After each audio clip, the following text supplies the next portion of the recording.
एगो औरत बिया ओकर पति दारू तो मतलब बहुत ज्यादा पिए करे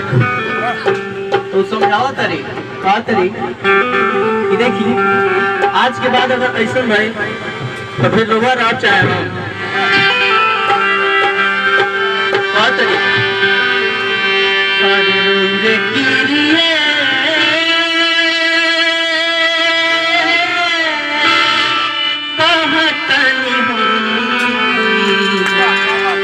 तरी अरे रोले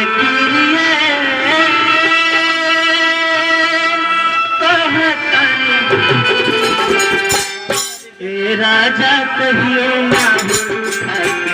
मार जाना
ये हमारा बहुत बड़ा सौभाग्य बा आज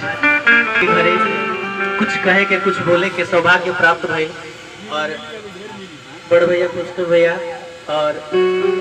आज के काल से पहले हम जय के खाली जय कहत रहे लेकिन काल पता चलो कि 6 महीना बढ़ रहे थे काल से भैया कर